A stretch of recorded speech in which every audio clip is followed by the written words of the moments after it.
From Tally to Cali, It's time to wake up. Wake up! Wake up! Warchant.com is your ultimate Seminole sports source. And this is Wake Up Warchant, fueled by DeLuna Coffee. Coffee's for closers only. Now here's Warchant.com's Aslan Hajavandi. And Corey Clark.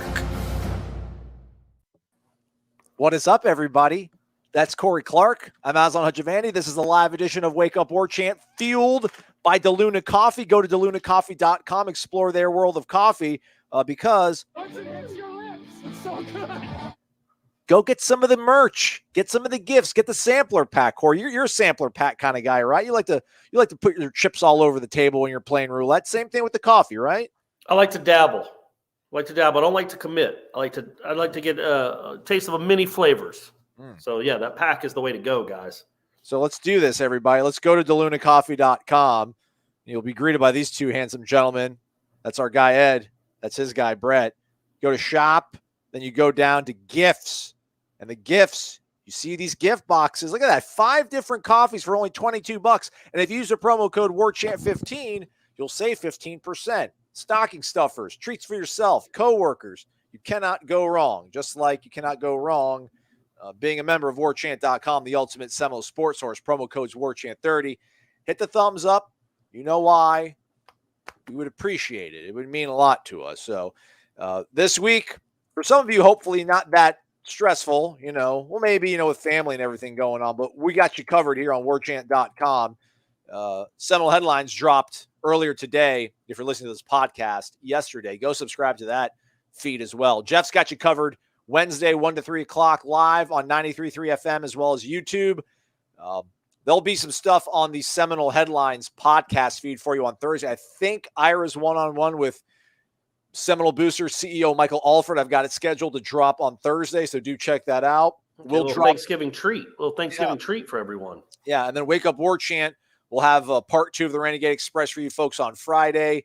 And look at Jeff going back to work after Thanksgiving. What a wild man. What a wild man, that Jeff Cameron. It's a big game, buddy. It's a big game. You better be working the day before. I got to work 2 days after the game. I got to be in Gainesville. So you know what I'm saying? I mean, let's just get it started. Let's go. Come on. Dollar bills, y'all. Kirk Dog in the house. Stand up, Dallas. Shane, come on, man.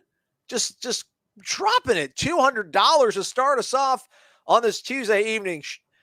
Shane, man, cannot say enough good things about you. Enough nice things about you. Authentically, sincerely nice things about you. We really appreciate you, man. He says, happy Thanksgiving to all you Seminole fans. Sorry, I'm working still, so I'll watch tomorrow. Happy Thanksgiving to you all.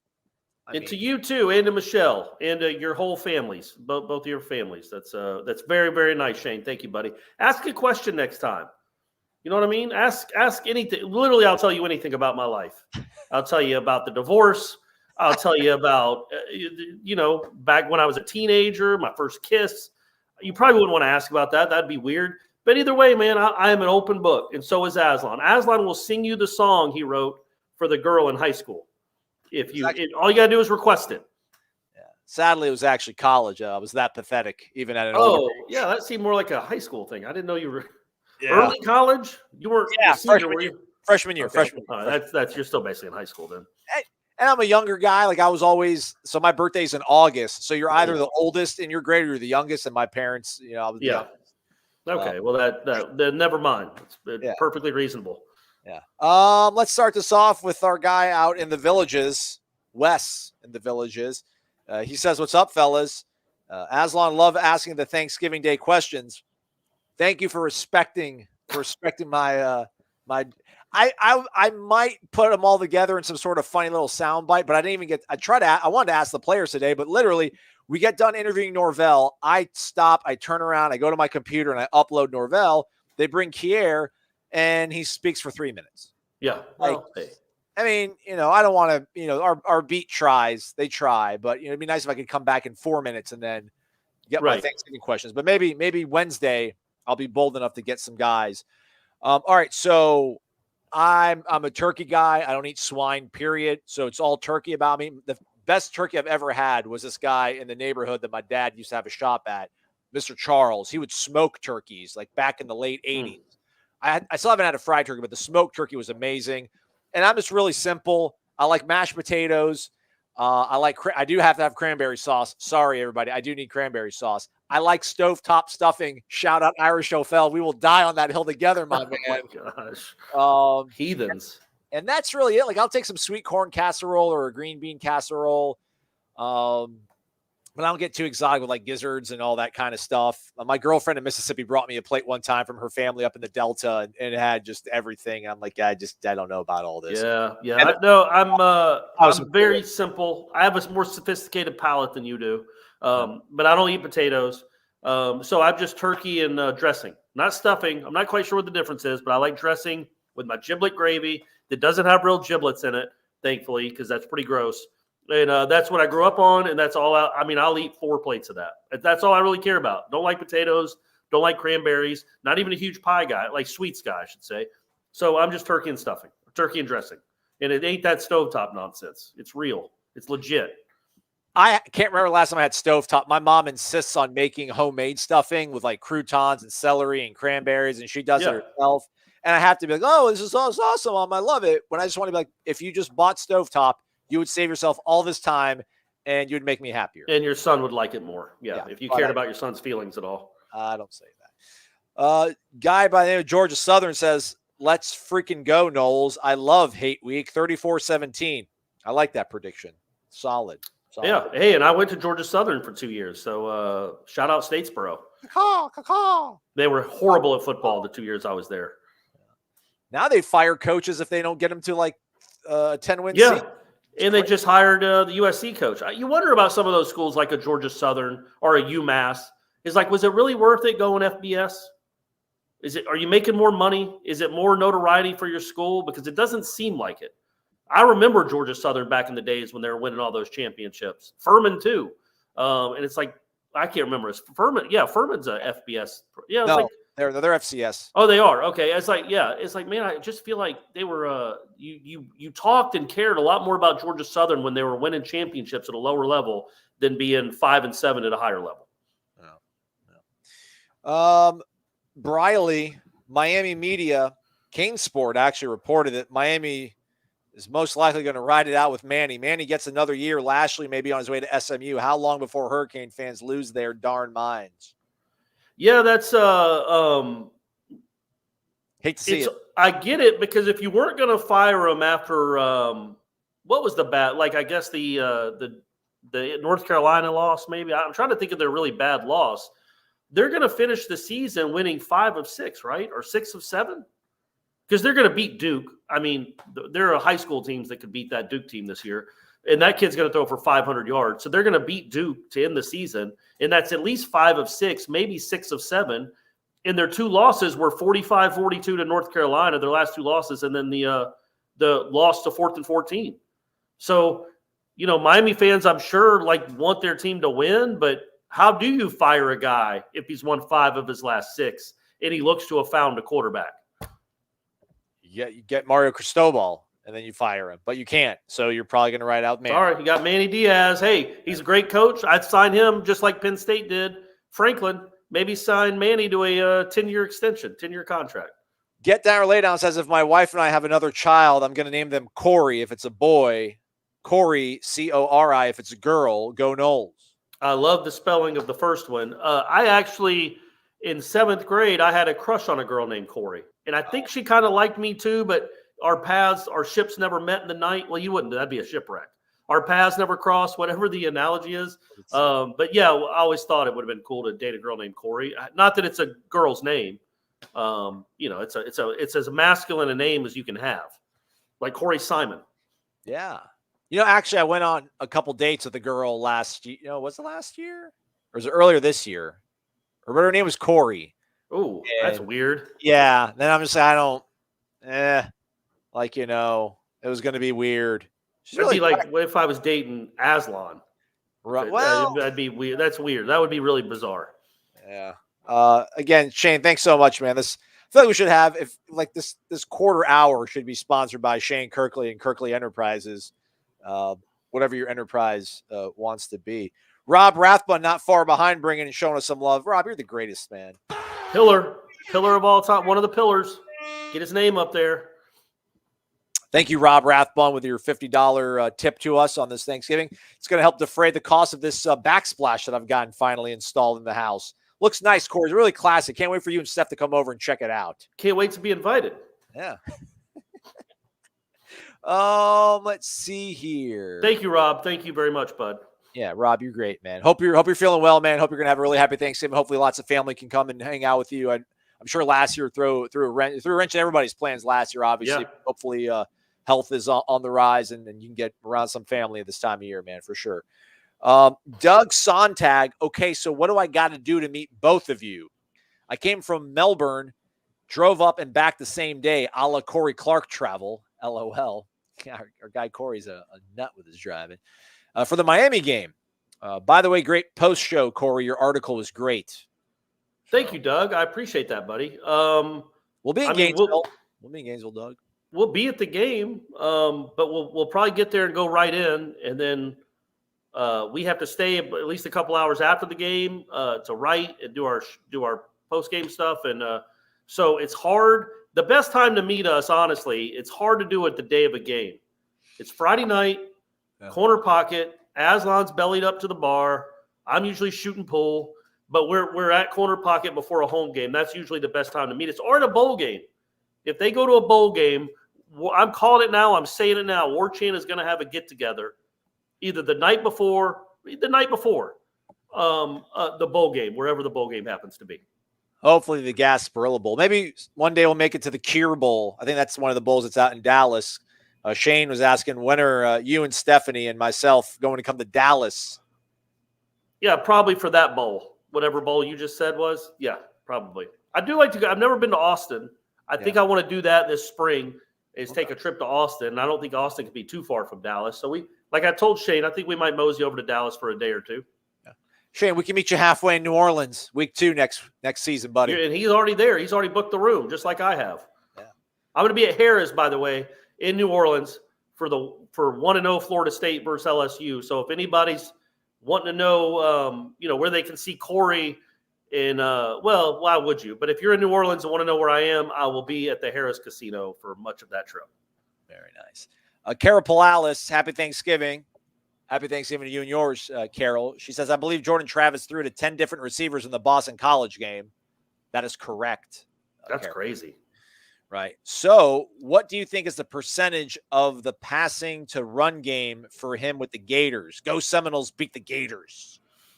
I mean, I still think they want to run more than they want to throw, but they've made this adjustment now because they know teams know they want to run. And I think it was Kenny that said that this week, is that when you start running for 200 yards on everyone, teams go in taking that away. So you've got to beat them a different way.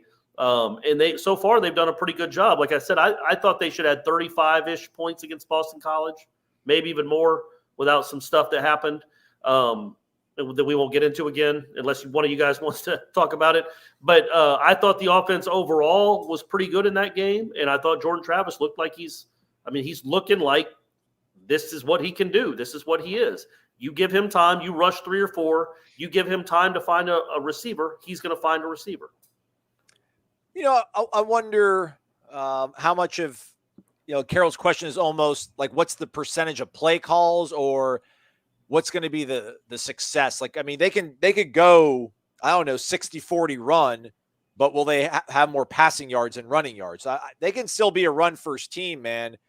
But I just think the way they're dialing up stuff with Jordan, there is that respect for the run game that when he throws the ball, man, it's not cutesy, There's some screen, but they're going downfield, not so much vertical, but they're going downfield and going for big shots. So I'm not trying to cop out on the answer. I think Florida's going to dictate that. Like if you run early and see, okay, they're not really here. They don't want really any part of this, because there is a chance that happens. And if you watch those last 2 plays, they were on the field against Missouri after having played pretty well all game. Once they got to overtime, Missouri just gave it to their running back twice, and they're in the end zone with almost no resistance at all. So if it looks like that early, then I think they're going to run. There is a chance. I'm not predicting it. there is a chance they run near 300 yards in this game if Florida does not want to be there. Wow. Because Florida State is there to be physical. Florida State will try its very best to be physical, and it's got 3 to 4 guys that can run out of that backfield, and they will run it down your throat if you let them. Florida State averaged 3.7 yards per rush, 5.1 if you don't take out the sacks, 12.6 yards per completion. So pass first, maybe. Look at us. Who would have thought? Well, 5 yards is a pretty good average. I mean, and 2 of those sacks were like, one was at the end of the first half. I think one was at the end of the second half when they're trying to run out the clock. So they weren't even like in the context of the game, really. So if you take away those 20, I mean, you're averaging 5 yards a carry. That's not terrible. Keelan Cox, this team has shown fight all season and definitely has earned my respect, regardless, I guess he's probably saying, of record. How about you, guy? I don't know if I'm the guy or you're the guy. I think he probably meant guys, and Yeah. it just came out as guy. He might have been doing a speak text thing. Yes, I definitely think they've I think not just us, because I feel like we respected them. I respected them at the NC State game. I respected them really since the second half of the Louisville game, that they were fighting, that they were showing some fight. But I think Florida State fans, by and large, knowing the limitations of this team, really respect the heart and character of this team that they have a lot. Like, it is I've said it a lot, it's a really likable team. It's really easy to cheer for. And when you want them to get to a bowl, I mean, it's a 6-6 bowl. You're talking about El Paso or Shreveport or the Gasparilla Bowl. This is Florida State. This isn't something that will be celebrated really much at all moving forward, get it going 6-6 after this season. But this team in particular, I think Florida State fans would really want it for this team and how hard they do play and how proud, how much pride they play with, even if they don't maybe have immense talent. They really do leave it all out there, man, and they play really hard. And I think that makes them a likable team, and a lot of Florida State fans know it has to get better, but really respect what they've done.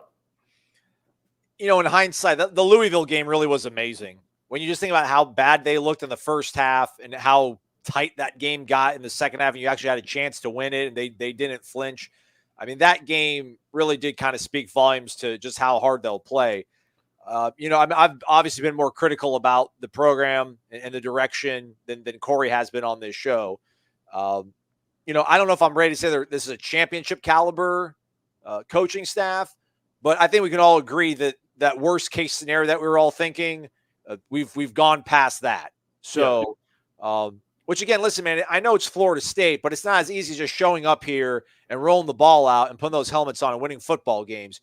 You do have to figure out a way to get everybody on the same page, create some sort of identity, create a culture that fosters some success, and they've done that. So it definitely does feel like, you know, the floor for this team now moving forward is you know, we're not going to be in these sort of ruts. You know, we're not going to have these big losses, these 30-point losses, these 3-4 game losing streaks and stuff, which again, I know it's maybe nothing to celebrate on top of a roof about, but I mean, it looked pretty bleak. It does appear that this is obviously moving in the right direction. And man, with how good they're playing on offense, just if they ran this all back, like they just started this season. I mean, imagine if the Saturday, like, all right, you're going to replay the schedule starting from week 1, Notre Dame, they come back.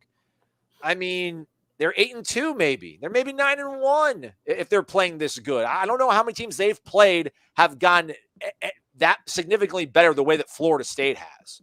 So it's exciting, man. It's an exciting thing about the future for sure. Agreed. Let's see here. Oh, Seminole Old School says, Aslan, don't feel bad. I wrote a song for my girlfriend less than a week ago, and I'm 43. Additionally, I'm not down. I would have gave you some guest vocals, man. We could harmonize. I could have helped you out, Seminole Old School. I wonder what the title of the song was. That's what I want to know. I got you, girl. You, my girl. Who, me or his song? Did you have a title for yours? Let's keep this thing moving. Let's keep this thing moving. You must have, because there had to be a chorus. What was the chorus? Can you just give me a line of the chorus without the name? It makes me cringe. Like I want to crawl out of my body and be like, you're such a pansy. Like, you're an idiot. And then I want to go to all my friends to help me record the song because my buddies were in a band and they did this for me. I'm like, guys, I need you. Hey, man, Mercedes Mike, I need you to put something down on the skins, man. I need a little beat. My best friend Hunter, I'm like, hey, man, I need you. I hummed a damn freaking riff, and he made the riff for me. I don't Oh want to. my word! I wish I could hear that. It's I wish terrible. I could hear that. Walker in Mississippi. This is our guy Walker in Mississippi. He says, I forgot to post on the ponies this week. I'll be sitting in section 51 is the press deck. You'll be on the visitor side or home side. Home side, I think, right? It is the home side, yeah. Yeah. It's the home side corner where PK Sam caught the touchdown. Is it? I think it's where Kelvin. It's definitely where Kelvin Benjamin bounced off four Yes. guys on his way to the end zone. It's that end zone. So yeah, Walker, enjoy, man. That's a long trip, man. I hope they give you a good show, bud. Yeah. Jalen, I hate to punt it to Michael Langston, but we got to punt to Michael Langston. I don't know how the breakdown is going to work. I do think that they've realized just how, not that they needed convincing. I think they were ahead of the curve. I don't know. Listen, man, the staff was smart enough to realize they had to get guys in here that could give them instant sort of production. Yeah. Hard to think that they're going to just be like, we're good. That gave us enough of a head start. We're fine now. We're just going to focus on prep kids. I don't know, man. Give me a number. Like even Alabama, their best receiver is a kid that transferred from Ohio State, right? Jameson Williams. They're all open. The portal's open to every school, I guess, except Clemson, and he's going to change his tune very quickly. I promise you. They'll probably hit it hard this year. But yeah, man, even when you get to a great spot, you're still going to have a few spots available for impact transfers. But right now, I definitely think you're looking at. I think you're looking at least 10 again, 8 to 10. You have to, because you're losing guys that matter. So you got to replace the guys up front on defense. Hey, Doug's back. He's back, and he brought some doll hairs. He says, shout out to Aslan for getting my last name right. Never happens. It's Sontag. Come on, man. If we take the state beating Florida this year, next year, ACC championship, ? Don't get out in front of your skis that much. Let's take it a little slower. It's just hard to know because of the portal. If Jermaine Johnson was a sophomore and Keir Thomas was a sophomore, I'd be like, buddy, the sky's the limit. We'll see, but you could have one of the best defenses in the conference, and your whole offense is coming back. Plus, you got guys out wide. You're going to have guys out wide that can play. We just don't know exactly what the makeup of the roster is going to be. We do now know that these coaches can coach. And that is important. That is important for all of our mindsets, for all of our psyches, for the players' psyches, for recruiting. We do know these guys have an idea what they're doing. And, Aslan, you said a few minutes ago, as well as the offense is playing, the reality is the offense isn't even really playing that well by 2021 college football standards. They're 80th in the country, whatever they are in total offense and scoring offense, but they're playing so much better than they have in recent years. And you see they're making do with not a ton of talent maybe at positions that you need some. So projecting, that's what gets you so excited is like Aslan said, I don't know if this will be a championship caliber coaching staff. I think it will be. I do really believe in my heart of hearts that it is a playoff caliber coaching staff, meaning when they go to 12, I think this team, I do. I think they are going to be in the conversation when they replenish this roster with more NFL caliber players. I do think this coaching staff, this coach, will get this program in a position to be in the playoff conversation for multiple years. Doesn't mean they'll be good enough to beat a Georgia or an Alabama or whoever they match up. But I think they're going to be a top 15 program here within the next couple of years. Probably it would be my guess. Just that's how bullish I am on what I've seen here these last 2 months. Adam, thank you, Doug. Thank you, man. Appreciate that. Adam Caswell, guys, is there any way to make each of our punt returns worth an NIL deal? To the game of 5. Yeah, that's right. If you catch it in the air, you get 500. If it bounces once, what does it go down to, like 250 or something? I can't remember the. I thought if you don't catch it, I thought you gave a random point total and you just threw it up for grabs and whoever caught it got the points when you played 500. Oh no, we played like if you caught it in the air, it was 500. If it bounced once, maybe it was 400 or 250. I can't remember the incremental decrease, but yeah, that's a great idea. Somebody could do that. It's although I guess did Pokey catch all of them on or he let one go into the end zone? Maybe he didn't make any egregious decisions on punt returns. I didn't think. But yes, that would be nice if you could trust them to go catch the ball. CT Dub, your thoughts on Travis Hunter visiting Jackson State? Better than Georgia. Yeah, well, he's been to Georgia enough. He knows the deal there. Yeah, I mean, I don't really have any. That would be unbelievable if that were to happen. I get who the coach is there, but that would be unbelievable. Yeah, I think that's just – I would think, honestly, that's Travis Hunter doing – and I could be completely wrong. Maybe he flips to Jackson State, and then you're like, oh, what can you do? But I think that gives that is a favor to Deion Sanders. He's probably a huge Deion Sanders fan. And if that's even happening, I didn't even know that was happening. But if it's happening, it's great for the Jackson State program to say we have the number one kid in the country on our campus to visit. Look, we're important. Come visit us too, even if he has no intent of actually going there, which that would be amazing. If that would be unprecedented if the number one player in the country went to an FCS school. Yeah, I don't know if this is future tense or past tense, but I know Michael said, for those that aren't aware, Travis decided to take a trip over to Jackson State.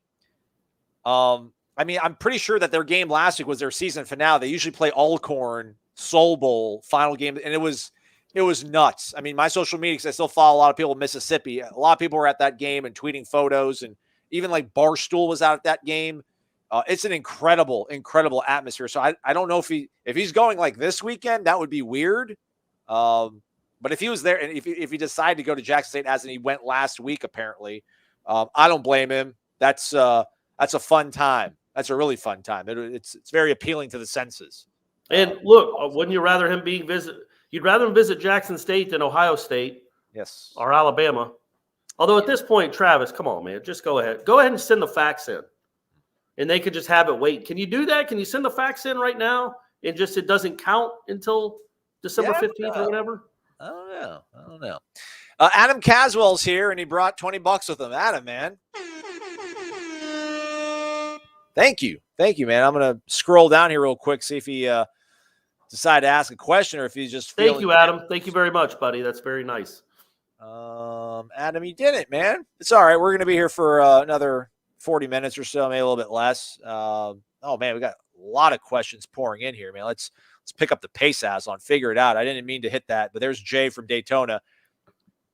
I mean, Jay, why don't we utilize Wyatt Rector more? I want to hang out with the people that are asking about Emmett Rice right now, and the people that wonder why we're not using Wyatt Rector more. Hey, and just kind of get a feel for like how they operate on a day-to-day. I don't disagree with this, man. Third and short, they've been terrible recently, and they try QB sneaks. It does not work well. Get a big. Ask Miami about QB sneaks not working. I mean, well. It was their third try from a foot. They did get in though, granted, but get somebody in there that's a little bigger, like they did last year when they motioned him in. I don't care if it's Wyatt Rector or somebody else, but you've got to figure out a way to move people to get a half a yard. That 3rd and 1 they didn't pick up against Boston College could have almost cost them the game. And then they tried to go for on 4th down and got the delayed game. You've got to be able to pick up 3rd and short, man. And Jordan Travis, we love him. He's a good quarterback. He's not a great QB sneak quarterback. He's not very big. He doesn't get a big push. Maybe get a 6'4" guy in there that can reach the – well, you don't want to do that unless you're at the goal line, but they can move the pile or fall forward and get a first down better than they've been getting it here lately. Okay, there you go, Jay. Hey, Jay, I did it for you, buddy. That wasn't a thought I'd had. Like, where's Rector? I hadn't been thinking that lately. But I do agree that, and I don't even know if this is the point you're making, that they got to figure out 3rd and short, 3rd and 1. You start picking these up, man. They got to be one of the worst in the country at 3rd and short yardage. Thank you, though, Adam. Again, post a question, and you don't have to give us any more money. I'll try to scroll down there and find it.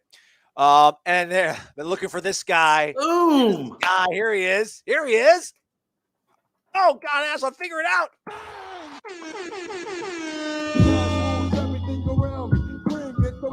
Dollar bills, y'all. It's Ray Pereira's music, everybody. It's Ray Pereira's music. The best, Ray Pereira. It's been too long, buddy. Can't wait to see you again. Hopefully, you're going to come to the bowl game if they have one. Yeah, This is the A team at Warchant. You were correct. See, if we go to Austin, I think that's kind of between Ray and Houston and Shane and Dallas. So it'd be kind of like a summit, if you will, like a pillar summit, remote. Summit, you know?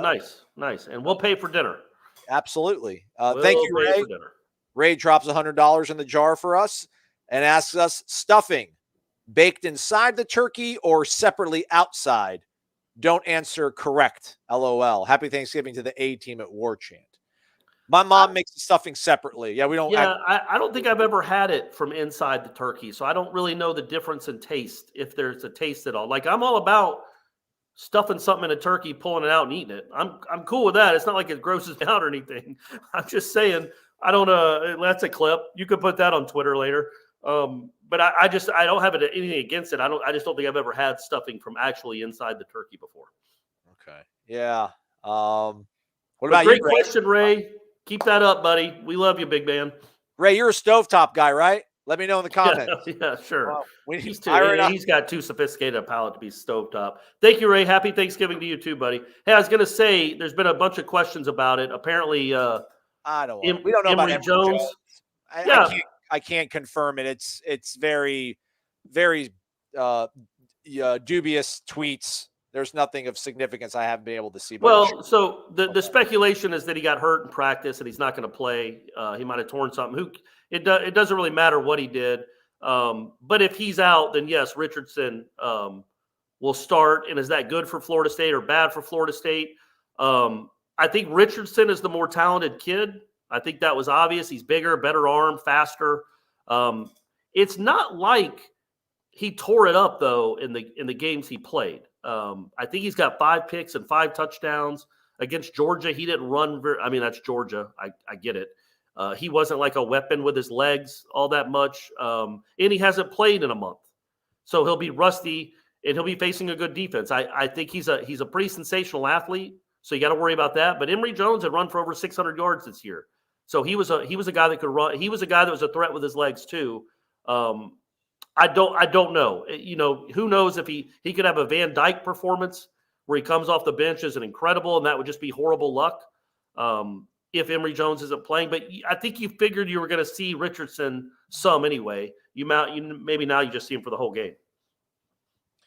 Yeah, they're saying that maybe he hurt himself in practice. There's some people that are saying doubtful. There's people saying ACL, people saying ankle.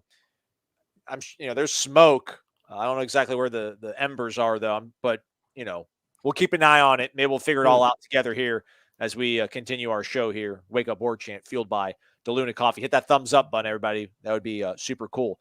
Also, it'd be cool is that if you want to get involved in investing in cryptocurrencies, to check out kraken.com/warchant.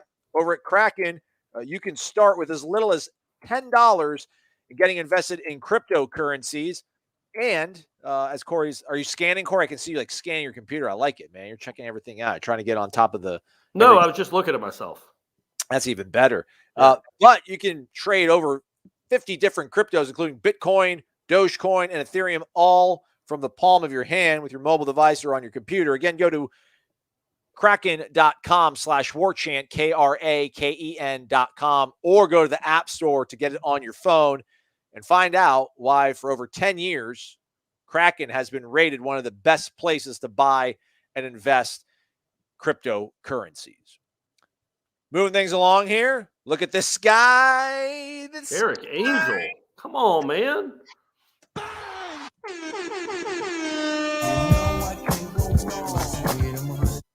$100 hairs from Eric Angel. He's here. He's on this slab of granite. He's a pillar. Thank you, Eric. $100. Thanks very much, Eric. Thank you. That was his second donation today. He hooked up Seminole headlines too. Okay, good. Good man. Good Seminole. Says happy Thanksgiving to us. See you guys in Tampa for the bowl game, and next year in New Orleans for the LSU game, Labor Day weekend. Well, we definitely know. I think it's the Sunday before Labor Day. Nice. Yeah. So Daddy's getting over there Thursday night.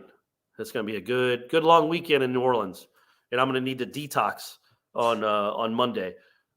Hey man, I hope you're right. I hope they're in a bowl game, and I hope it's in Tampa because I know what the alternatives are for a 6-6 team in the ACC. So let's all hope that if they make a bowl game, Tampa is where they go. Also, Florida also has another pretty decent quarterback, at least graded ratings wise, like a 4-star that's from Cartersville, which I think that's where Trevor Lawrence is from. Yeah. Carlos Del Rio Wilson. So he's a 6'3", 205, 4-star quarterback, top 10 in the country, apparently. So, Oh, all right. Well, good for him. Maybe he'll be the next Trask for the guy that comes in after him. Isn't that bizarre? Like, did McElwain, not that he deserves, I mean, I don't know, like McElwain brought all those dudes. He brought Pitson, he brought Kadarius Toney, he brought in Kyle Trask. Like, nothing Mullen did was with his own guys. Anyhow. The Trask one is nuts because Trask didn't even play in high school, right? Yeah, backed up the Eric King. But he was on scholarship at Florida. Yeah. I mean, that's crazy. I don't know that I've ever heard of that, of a quarterback not starting, but getting a scholarship at a place like the University of Florida, not starting in high school and still earning a scholarship at the University of Florida. Hey, McElwain deserves credit for that, man. Yeah. It's just the stuff he does with Sharks. That's what killed his tenure over there. Thank you, Eric. We appreciate you, man. You have happy Thanksgiving as well. I think Abdel just hacked into Michael Carpenter's Facebook account. Hoops break, y'all. Oh, nice. With a few games in, I fear Matthew Cleveland is going to end up as a one and done. Wasn't that the plan all along?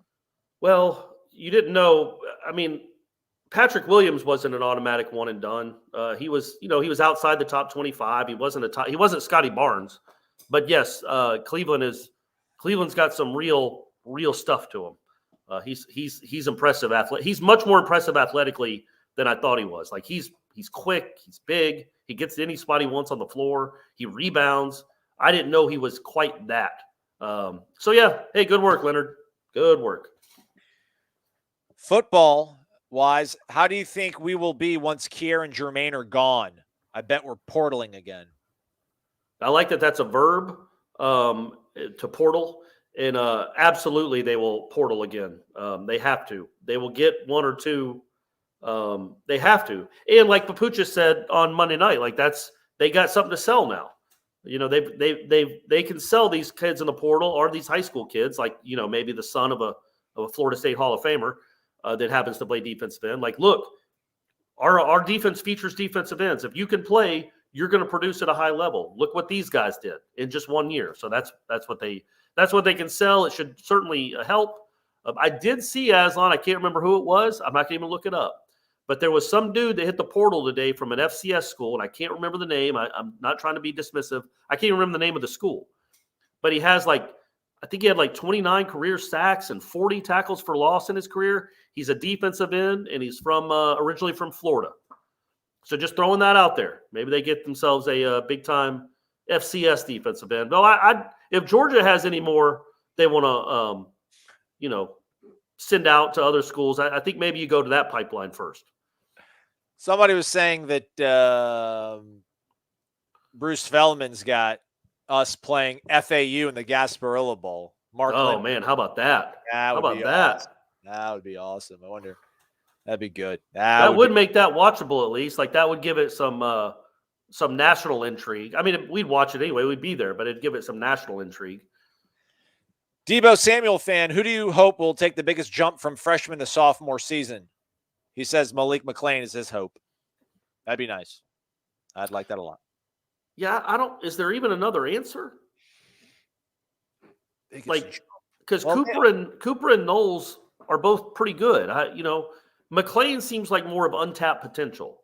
Like you see it in there, but it hasn't bubbled to the surface where you see him becoming where he's catching 5 for 100 in a game, but you see it in there. So I think that's definitely the right answer right now is that McClain can, because he's got the speed and the size, man, and that we'll see what that catch. That was a really great adjustment on the ball. That was a great catch when you needed it. It's a good throw by Travis to put it in that spot, but he made a nice adjustment on the ball, man. When was the last time a Florida State guy made a catch like that?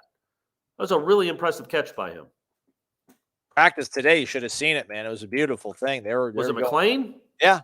Nice. Okay, Malik. He's coming. He's ready. By the way, it was Furman defensive end linebacker Adrian Hope, 133 tackles, 35.5 TFLs, 25.5 sacks, and 6 forced fumbles during his career with the Paladins. Multiple All-American, All-Conference honors. Florida native, 6'1", 233. Just throwing that out there, man. Have Cushney on one side and him on the other. The FCS tag team. So Furman is an FCS school then? Yeah. Okay, all right. I love it. Like the 2 replies to that tweet is a Florida State fan tweeting at Marv. That's some good production, as well as tags Bartow, who's personnel guy. And then the other reply is a Miami fan tweeting at the Miami accounts. Oh, okay. Well, there you go. Well, you know what fans care about. You know which fans are really invested when they're tweeting their coaches about a guy that just entered the portal from Furman. Chris Matney, if Florida State gets to a big lead fast, do you think the Gators fold completely? Yes. There's a good chance. Again, you don't know. It's hard to predict. Florida State has not blown anybody out of significance in a long time, so it's hard to predict that. But I do think that if you get on them early, they might say to themselves, "What are we even doing here? Our fans don't want to be here. They're not. Most of them aren't here. We're not playing for these coaches anymore. They're all gone in about 2 hours. So why are we even doing this?" There is a chance there's some of that, but I'm not counting on it. Mark also threw $5 to tell us that Bruce Feldman's got FSU versus FA in the Gasparilla Bowl. Mark, thanks, man. You didn't have to do that. We appreciate it. Thanks, buddy. Thank you, Mark. Oh man, that would be beauty. Like, would you guys want me to go to the opposing team press conference and like go sit in on Willie's press conference? I mean, there would be one before the game, right? So we would probably all be at Willie's press conference. Yeah. Would he take a photo with all of us? They're like, "Hey, can I take a photo with you, coach?" It's all of us around Willie's, like arm around him. Like, "Hey, man." I mean, I think he would. I don't know that he'd appreciate it though, and he'd probably resent us for asking because he'd think why would we even do that? I'm not even entertaining that. Got the band back together, man. Got the band back. The question is, when Jimbo's at LSU next year, will he take a picture with us before the big Labor Day game? That's gonna be like Jimmy Carter walking into Palestine and Israel back in the 70s trying to work on the Camp David Accords or whatever. You're gonna ask for an autograph. I'm like, Jimbo, come on, man. I know you don't know me. I know I'm a brown guy, but come on, man. Kind of trust me here, man. Just come back. We're all cool. We love you. I love you. I miss you. Hope you're doing well. He's not going to LSU, though. I know he's not. Look at this guy. Guys, this is a very special occasion. The Godfather himself has been kind enough to grace us with his presence. The Godfather. This is his damn house. He lives here. He sleeps 20 feet away. So that's Ed Lemix's music. I wonder if Gene resents me for calling Ed the Godfather. On this space of the internet, he's the Godfather. Otherwise, all other Warchant entities, Gene Williams, obviously the Godfather. But thank you, correct. Ed, the heart and soul, the mind behind DeLuna Coffee, everybody. Go to DeLunaCoffee.com. Use the promo code WARCHANT15. Get you some of the best coffee around. Save yourself some money and support a Nole. He's a fan. Absolutely.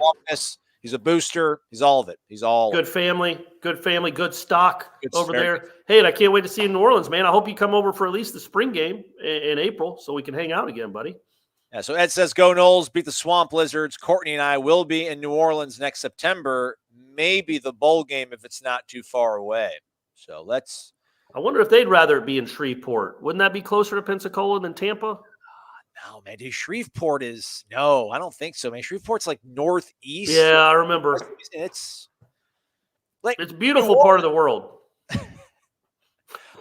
I mean, I think it's almost like the way that, I don't know how people think about Louisiana, but I think most people, when they think about New York or California, think about Los Angeles or New York City. And it's like, no, man, California is Fresno. Like, California is agriculture and Stockton. Yeah. Yes. Like, I think of New Orleans when I think of Louisiana, but it's like, no, man, Thibodeau. Yeah. Shreveport. True Detective. Season 1 of True Detective. That's Louisiana. Ed, thank you so much, man. Happy Thanksgiving to you, Courtney, and Brett. Entire family, man. We appreciate you guys, man. We're thankful for you, Ed. For real. FR. We're thankful for everyone watching this show. My tumbler got knocked over. I was happy there earlier. Let me get my tumbler back up here. There we go. It says DeLuna on it, everybody. All right, rolling along here. Doug says, Ed, I love your coffee. Boom. Look at that. See? Putting everything together. Better than the Jelly of the Month Club. That's saying a lot, Doug. Yeah. Carol says that we should put a video of classic one-liners together at the end of the season, ending with Corey and Mike Norvell's great impassioned moments. Do you think, say they win this game, or maybe even they don't, but say they win this game and go 6-6, and then they pull in this recruiting class, they get some other guys in February to finish it off. Do you think, like, before spring starts, that he would sit and watch? Oh, that's terrible, man. Well, I'm telling you, don't sing songs for girls, guys. Yes. Don't write songs for women and sing them unless you're the guy from Coldplay. Like Our guy- it's not working for anybody else. Our people on the podcast, Seminole Old School, said that the title of the song he made for the girl was "Please Don't Dump Me," but she dumped him. He's not. Yeah. He's making fun of me. I Okay, think. all right, yeah. We're laughing together. Hopefully that would be funny if that was the name of the song, though. Please don't dump me.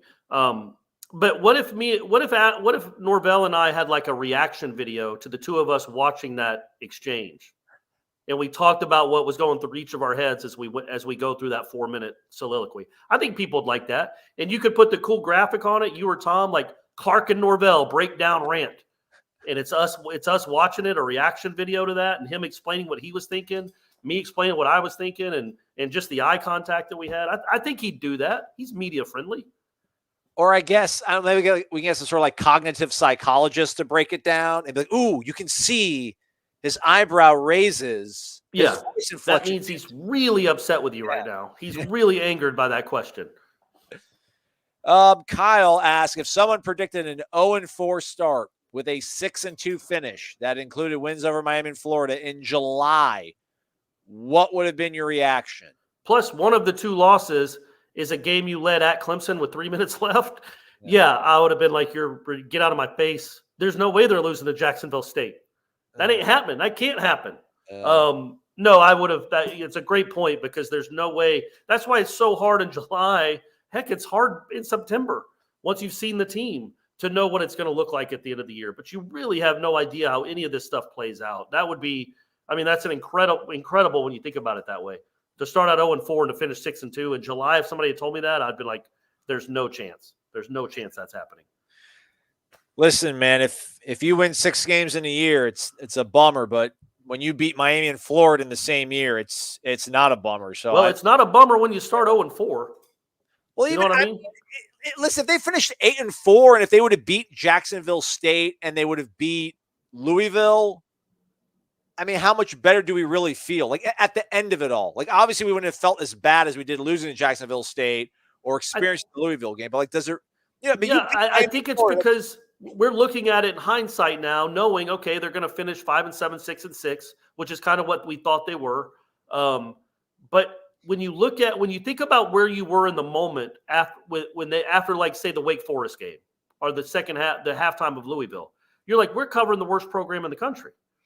Like we're watching one of the worst Power 5 football teams in the nation right now. This is ridiculous. And to go from that to 6-6, that's a different perspective than just looking at the totality of the season in my mind. Like I do think what happened that first month matters because it certainly lowered expectations. We do know that. Trying to get this, see if he has a Twitter easy to get. Oh, here we go. Wes is a forensic. Speaking of cognitive psychologist, I think maybe our guy Wes in the Villages is like a forensic guy. He's talking about Julian Armella and the hats. He's talking about the hats that he's wearing and that they're all flat bills except the FSU one. You can tell it's been worn. Can you? I don't know that I can tell that. I trust Wes on that. I feel like you could go ahead and take that Florida hat and throw it into the water behind you there, big guy. You don't even know who the coach is there, or LSU for that matter. So 2 of the 4 teams that he's narrowed it down to don't even have head coaches. So all you got to do is beat out Alabama. That's simple. You beat them for recruits all the time. Who was the last one? Gavin? Either way, you got to like your chances. At least it doesn't feel like it's a 25% chance when 2 of the 4 don't have coaches right now. What a get that would be. Man, imagine. Just think for a second, Aslan. Okay, I'm going to ask you this. Would you take the win over Florida in the bowl game? Would you rather have that or Marvin Jones Jr. and Armella commit to you? If you could choose one or the other. I'm an instant gratification guy. I want to beat Florida. I think you take those 2 kids. Yeah. The bowl game, the practices would be great. The fact that you won the state championship would be awesome. You finished 6-6, a historic turnaround. But at the end of the day, it's 5-7 versus 6-6. It's not a huge deal. It's not keeping you from winning a championship. But those 2 guys might be the cornerstone of competing for one in a couple of years. It'll be really weird if they don't win this game. We're talking about like it's a foregone conclusion. And I know you're not. Oh, no, I'm not. I'm not saying that. We are. We have been talking like that for the last 48 hours. And I know it's not going to change much of how we think about this team, but it'll smart, man. It'll smart if you go into this, especially depending on how it shakes out. Man, I've never lost to Florida and been like, it's okay. I just never have. So just bracing yourselves, everybody. If you're totally in love with everything right now, maybe, coming Monday, with a little bit of expectation of Aslan being grumpy if we lose the game, because they always have that expectation.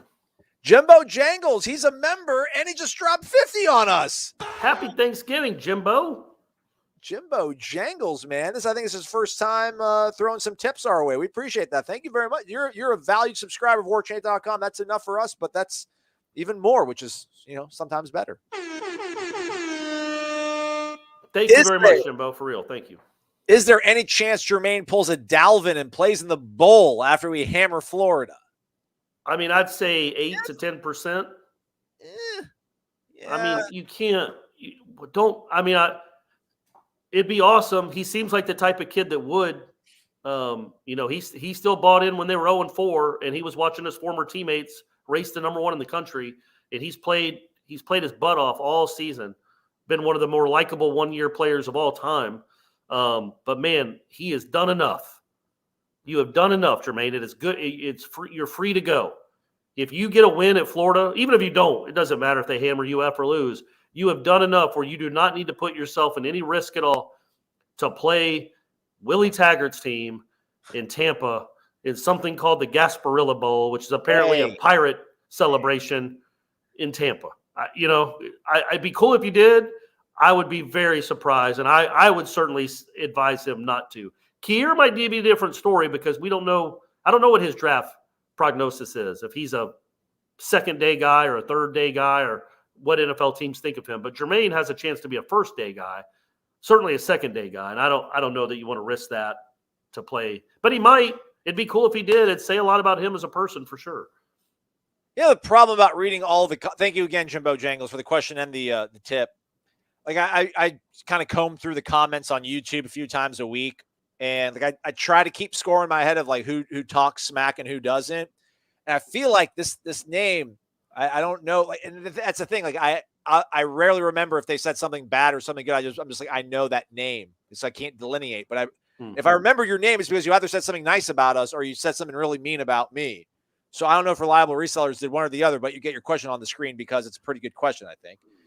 I heard ESPN Reliable Resellers said, which we don't endorse their website or their business at all. But if Kirby Smart were to lose some of his coaches to other schools, it would not matter because of the system he has built at Georgia.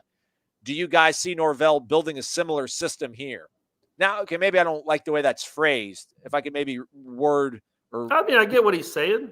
Yeah. Listen, I like Alabama a lot. I like Alex Atkins a lot. If he were to leave, that'd be a bummer. I think they'd be okay. I think he'd be able to find somebody. Yeah, this is a head coach driven. I mean, I think every great team, maybe people want to say that Dabo lost Jeff Scott, and that's been a big damper to him. This thing keeps moving along, even if you lose assistants, at least the way it is right now. I mean, if they end up becoming a championship caliber team, maybe it's because Adam Fuller ends up being really great, or they get a better coordinator at some point and that pushes them over the hump. But right now, the way this thing is built, it's all him. I'd like to see Dabo have to deal with that. Like, hey, Dabo, how do you do without Venables? What's it look like without Venables? Can you do anything at all? Can you win without Venables at your side? Let's test that theory out. Here, the thing with Norvell though is he did do it at Memphis to a certain extent. He lost a ton of assistant coaches while he was at Memphis, and they kept getting better. His last year was his best year, and I think he had replaced like 4 or 5 guys the year before, including his special teams coach. Which get that short up, Mike. Come on, man. Come on, buddy. Next year that needs to be a strength. But it's just hard to say. I'm not convinced that Kirby. I do think Kirby is a very good coach, and I don't think it would fall apart if he lost assistants. But you never know, man. You just don't. Like, it is hard. Like, Clemson did take a significant step back this year. Now, maybe it's the quarterback play. Maybe it's the OC leaving. But assistant coaches do matter. I think you have to trust, because of what he was able to do at Memphis, that they didn't miss a beat even when he was replacing half the staff. You have to trust his ability to evaluate coaches. And that's, and then he'll make good hires. So far, he seems to have made some pretty good hires. They're not all home runs, but it would. I don't really know how to answer that question other than it would be cool if he did. Yeah. No, I mean, yeah, Memphis. He did that in Memphis with, I don't know, 3/10 of what he has here at Florida State. So it's been a lot of new faces and stuff. Yeah. It doesn't strike me as an Ed Orgeron thing. Like, he's won. Yes. Without a really great supporting staff Correct. around. Yes. Not taking anything away from these guys, but yeah, I mean, like Dave Aranda is maybe one of the hottest names in coaching right now, and Joe Brady's an offensive coordinator in the NFL right now. Right. So, it's a different. He's not being propped up by his assistants. Yes. Yeah. I saw why you wanted to talk about Emory Jones because somebody begged for you to talk about that. So. There we go. Good for you. Oh, I don't know if I saw anybody begging. I just saw it list. I saw like 3 different comments about it. Perry Plain, do you see a log jam with safeties? Looks like Sam McCall might get early playing time. Well, is there a log jam or is there opportunity, Perry? I don't. Although I think Adam Fuller would be fine rotating more guys on the back end if he likes them. So if you're talented, there's a home for you here, I would say. Yes, but I also think that their mission and every coach's mission is to recruit over the guys they have. And if Sam McCall is better, it's hard to imagine he'd be better as a true freshman. But maybe by the middle of the season, if he's better than the options they have, he's going to play. I don't doubt that at all. Look at what they did at nickel. Look at what they did at corner. Those guys are true freshmen that have been on campus less than a year, and they're getting 50 and 60 snaps a game over guys that have been here for years. So it's not – I don't know if it's a log jam because that implies they're all the same logs all bundled together. Like some logs are faster than others and better than others, and they shoot ahead of the pack. How about that analogy, Aslan? Did that work for you? Thank you. I did it again. You're welcome, Perry. But yes, I think Sam McCall could certainly get some early playing time. I do not think they are. Let's just say I don't think they're elite at the safety position. I do like Jamie Robinson a lot.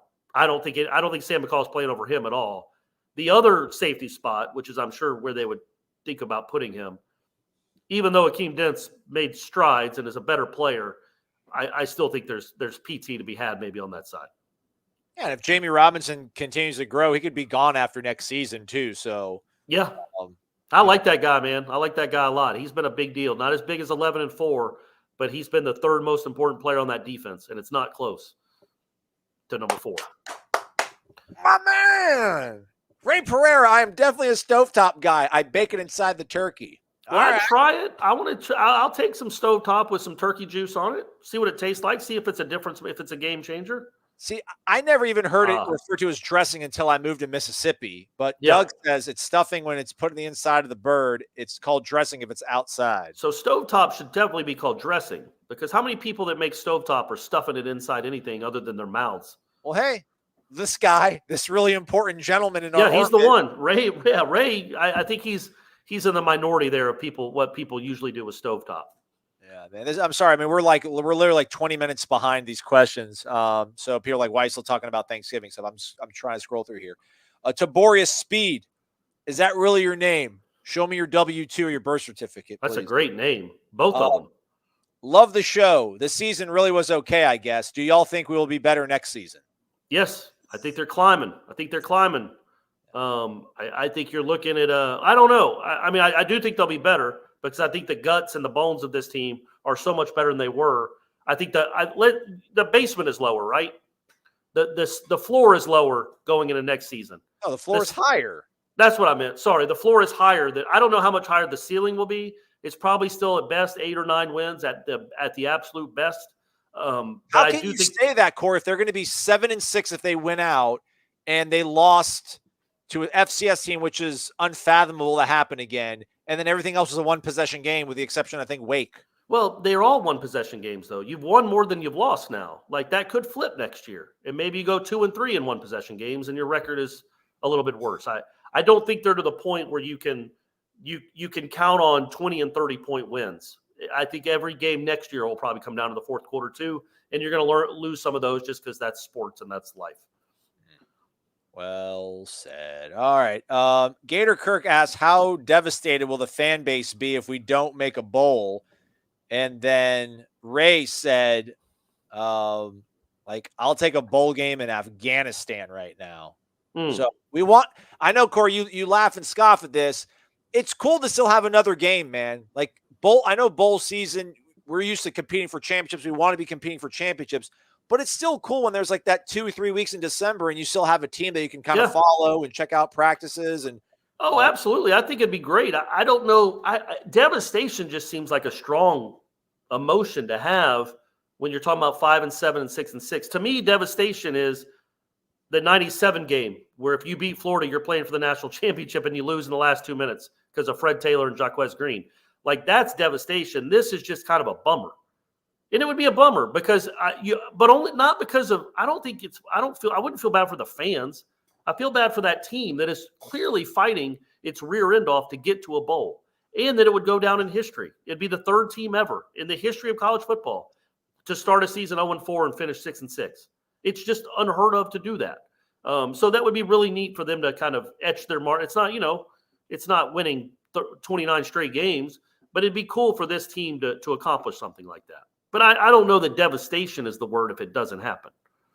All right, let's see if we can maybe speed through some of these last ones. Let's go, man. Come on, let's go. Daddy's got to go. Rooney_Noel. Hey, guys, my wife and I had our first child this week, just in time for her to I like that beanie. Nice. Carhartt, look at you. You look grizzled, man. Do I look like Aaron Rodgers when he's on the Pat McAfee show? Is that what Stephanie's trying to get? Is that the aesthetic she wants from her man these days? I do look a lot better, I think, when I take away half my head and face.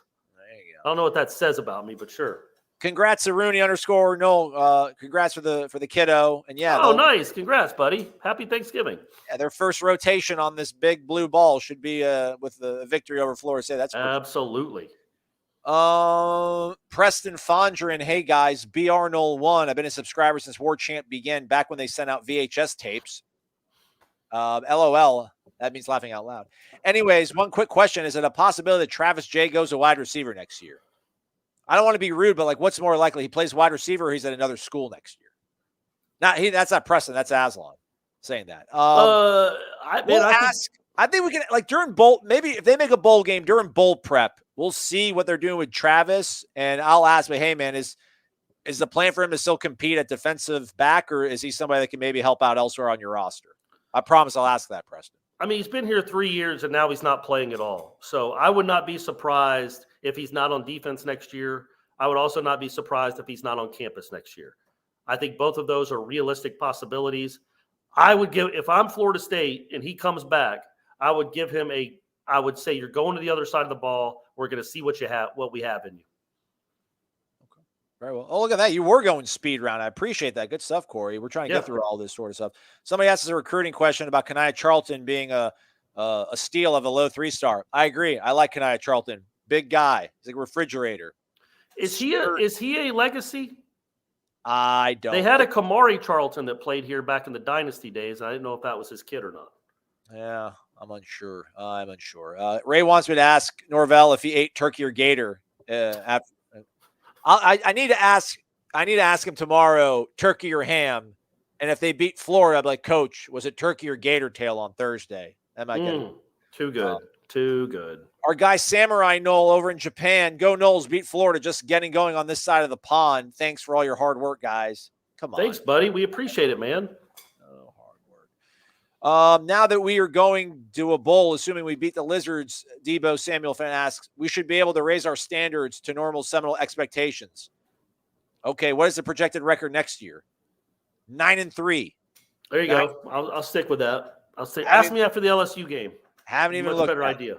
Jeff Mayers, Corey, quick prediction, and then number of McUltras that will be required to wash down your Thanksgiving feast Thursday. Probably won't drink a ton on Thursday. Well, no, I think I'm going over to some friend's house after the main course. I'd probably have 4 or 5, probably. But if they beat Florida and I get back into Tallahassee around, 9 o'clock, there's going to be some McUltra flowing, gang. Don't you worry. There will be some White Claws. There will be some Trulies, and there'll be a whole lot of McUltra. All right, we got a serious question, but I want to get down here real quick. Is that yen? Yen. If that's that's a lot of yen. Yen's isn't the yen strong? You're not. I mean, I mean, I'm going to do the math, but I mean, even before I got so excited for 100 rubles, this got to be more than 100 rubles. I'm just going to go ahead and go. You read the question. I'll look it up. I'm doing it real quick here. Oh, okay. Here comes the $21. Ouch. Wow, there you go, Brandon. Thanks, buddy. Well, no, thank you, but I thought the yen was really strong. I guess I haven't caught up since the 90s on my Forex. Thank you, Brandon. He is Samurai Nole. Don't get me wrong. We need all the elite recruits we can get, but do you think we lose any coaches this offseason? I mean, that's always a possibility. You never know what it's just hard. It's impossible to predict because you don't know what positions are coming open. Like what if somebody wants Atkins as their head coach? You might lose him. I don't know that he'd leave for another O-line job, but he might leave for an OC job or a head coaching job that all these guys are upwardly mobile, most of them anyway. So my thought would be, yeah, probably one or two. But I don't think just because what are the odds that he would keep his entire staff 2 years in a row? Does that ever happen in college football? Yeah, almost never at a place like Florida State. So that would be that'd be good for the program, but it would be pretty surprising. So I'm just going to using math and odds and how it works. I'm going to say they will lose at least one. I will say if he lets go of somebody, I trust him to probably have an upgrade ready. And if he were to lose somebody, it would be for a really good opportunity. Like no one's going to leave this to go to UMass. Well, I mean, I don't think no one will leave this to be a position coach elsewhere other than like I don't even want to put it really out there, but like David Johnson's the only guy I could see. If somebody gets hired at LSU, I'm sure somebody's gonna be like, hey man, you should maybe see if he would want to come to LSU and be your whatever coach because he knows where all the bodies are buried in this state. Hey buddy, I only say we gotta wrap it up. Actually, I can move. No, we do. But my computer's about to die.